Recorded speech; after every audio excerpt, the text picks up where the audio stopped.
Alors comme tu l'as vu, sur mon espace personnel, j'ai une petite photo qui s'affiche, qui est juste ici, tu vois? Et pourtant je l'ai pas mise, tu vois? C'est pas moi du tout qui l'ai mise, d'ailleurs quand je fais ici, modifier mon profil, tu vois? J'ai pas du tout ajouté de photo et je peux pas du tout ajouter la photo moi-même, tu vois? Tout simplement, cette photo, elle est reliée à mon adresse mail et donc je vais te montrer comment faire.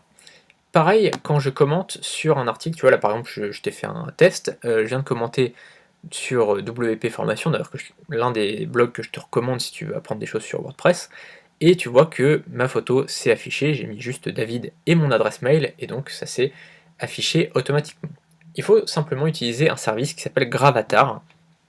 Tu vois, donc tu tapes Gravatar sur Google, tu cliques ici, et donc c'est un service qui a été créé par WordPress. Donc là tu vois Matt Wahlberg, c'est le créateur de WordPress, et donc tout simplement, tu peux créer ton compte. Alors, je vais pas le faire puisque moi j'ai déjà un compte Gravatar, mais c'est très simple. Il suffit en fait de créer un compte WordPress.com pour le coup, même si je t'ai dit de ne pas créer un site WordPress.com, mais là tu peux créer un compte WordPress.com juste pour avoir ta photo. C'est gratuit, ça coûte rien.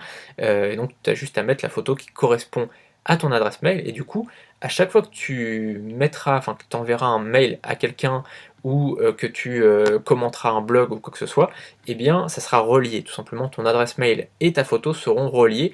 Donc c'est plutôt sympa, ça permet de professionnaliser un petit peu. Et c'est vrai que quand on ajoute un article et qu'il y a à la fin de l'article un petit compte auteur, tu sais, des fois il y a un petit encart présentation de l'auteur, et donc il y a ton nom, ton prénom, ta photo, etc. C'est vrai que non seulement ça fait gagner en crédibilité, non seulement ça fait gagner aussi en confiance, c'est-à-dire que les gens vont faire beaucoup plus confiance lorsqu'ils vont voir ta photo et ton prénom, d'accord? Et bah voilà, en plus, c'est vrai que ça montre directement que tu es pas sur n'importe quel blog. Parce que pendant longtemps, en fait, ce qui s'est passé sur internet, c'est que les gens ont eu peur de se montrer. Ils ont eu peur de montrer une photo, ils ont eu peur de montrer une vidéo, etc. Et donc quand tu fais partie des seuls qui montrent leur visage clairement, bah, tu vois, par exemple, là c'est un exemple, mais là, la personne qui rédige derrière, je sais même pas quelle tête elle a, parce que même quand on voit ses présentations auteurs, elle ne met pas sa photo. C'est dommage, je trouve, parce que bah forcément, voir le visage de quelqu'un, ça permet derrière de l'imaginer, enfin tu vois, quand elle te dit un truc, du coup tu l'imagines. Moi par exemple, il y a des blogueurs, il y a des youtubeurs, je les ai tellement vus en vidéo que quand je lis un article d'eux, j'ai l'impression de les entendre parler. Tu sais, dans ma tête, je les entends parler.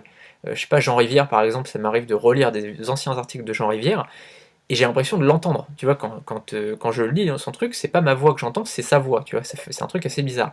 Et ça, c'est parce que j'ai beaucoup regardé des vidéos de lui, et c'est pareil pour n'importe quel blogueur, tu vois, si tu regardes beaucoup Antoine. Cette vidéo est un extrait de ma formation 21 semaines pour vivre de son blog. Dans cette formation, on verra comment gagner sa vie avec son blog de A à Z. J'ai préparé une présentation complète de cette formation, le lien est sous cette vidéo, à tout de suite.